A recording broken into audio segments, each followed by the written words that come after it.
नमस्कार, टीवी9 राजस्थान पर आपका स्वागत है। आपके साथ मैं हूं भविष्य त्यागी।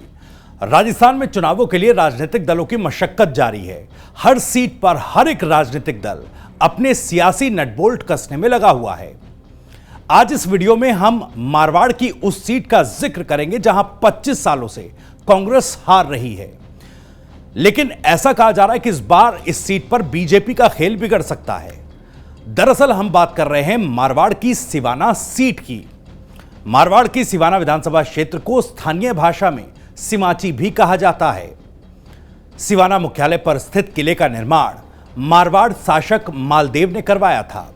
1600 ईस्वी में मुगल बादशाह अकबर ने इस किले पर आक्रमण किया था। वहीं कल्याण सिंह राठौर, जिन्हें कल्लाजी भी कहा जाता था, उन्होंने अकबर से किले की रक्षा के लिए लड़ते हुए वीर गति को प्राप्त किया। वहीं आत्मसम्मान की रक्षा के लिए हाड़ी रानी के नेतृत्व में सैकड़ों क्षत्राणियों ने किले में जौहर करके अपने प्राणों की आहुति दे दी। सिवाना विधानसभा सीट बाड़मेर जिले में आती थी, लेकिन बालोतरा के नया जिला बनने के बाद यह सीट बालोतरा में शामिल हो गई। इस सीट की सियासत की बात करें तो आजाद भारत में लोकतंत्र की स्थापना के बाद इस सीट पर पहली बार 1951 में मतदान हुआ। तब से अब तक इस सीट का अलग ही राजनीतिक इतिहास रहा है। यह सीट ज्यादातर एससी वर्ग के लिए आरक्षित रही। वहीं पिछले 25 सालों में कांग्रेस इस सीट पर जीत नहीं पाई। सीट के जातीय समीकरण की बात की जाए तो यहां पर 17.21% अनुसूचित जाति के मतदाता हैं, जबकि 8.81% अनुसूचित जनजाति के वोटर्स हैं। यह सीट कई दशकों तक एससी वर्ग के लिए रही, लेकिन 2008 के बाद से यह सीट सामान्य वर्ग के लिए आरक्षित कर दी गई। इस सीट पर कुल 2,70,997 मतदाता हैं।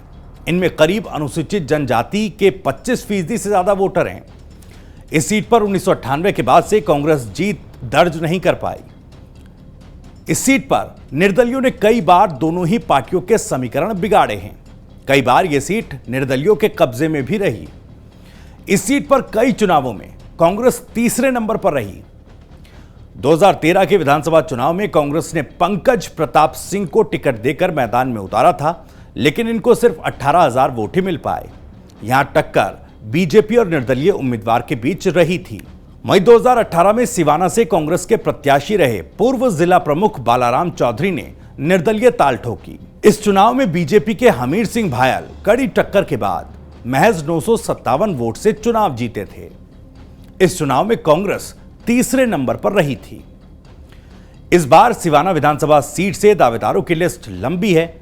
बात करें बीजेपी की तो इस सीट से वर्तमान विधायक हमीर सिंह भायल और उनके अलावा सोहन सिंह भायल, बाबूलाल परिहार, खेत सिंह भाटी और क्षत्रिय युवक संघ के संस्थापक तन सिंह के बेटे पृथ्वी सिंह भी टिकट की मांग कर रहे हैं। कांग्रेस की स्थिति भी कुछ इसी तरह की है। इस सीट से मुख्यमंत्री अशोक गहलोत के करीबी माने जाने वाले सुनील परिहार लंबे समय से इस क्षेत्र में सक्रिय रहकर कांग्रेस से टिकट की मांग कर रहे हैं, लेकिन इस क्षेत्र के कांग्रेसी नेता ही स्थानीय नेता को टिकट देने की मांग कर रहे हैं। कांग्रेस से भी इस बार टिकट के दावेदारों की लंबी लिस्ट है।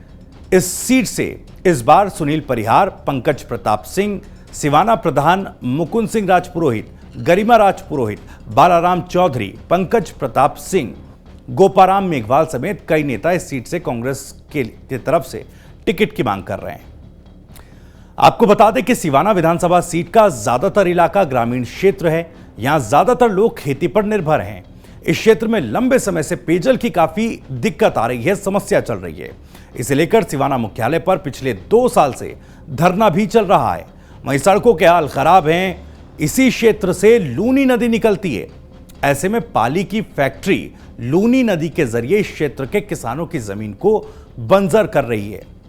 इसे लेकर भी लंबे समय से लोग आवाज उठा रहे हैं, लेकिन अभी तक केमिकल युक्त पानी से इस क्षेत्र के किसानों को छुटकारा नहीं मिल पाया। इस चुनाव में यह भी एक महत्वपूर्ण मुद्दा रह सकता है, लेकिन 25 साल से कांग्रेस ने इस सीट पर जीत दर्ज नहीं की और कहा जा रहा है क्योंकि इस बार दावेदारों की लंबी लिस्ट है, तो कहीं ना कहीं बीजेपी का खेल भी इस बार बिगड़ सकता है। तो सिवाना विधानसभा सीट का यह था पूरा राजनीतिक समीकरण। आपको ये जानकारी और वीडियो पसंद आया हो तो इस वीडियो को लाइक करें, साथ ही ज्यादा से ज्यादा शेयर भी करें। आपकी राय और आपके सवालों के लिए भी हमारा मंच खुला है। आप कमेंट बॉक्स के जरिए अपनी बात हम तक पहुंचा सकते हैं। साथ ही राजस्थान के चुनावों और राजनीतिक समीकरणों से जुड़ी जानकारियों के लिए आप सब्सक्राइब जरूर कर लीजिए। TV9 राजस्थान। नमस्कार।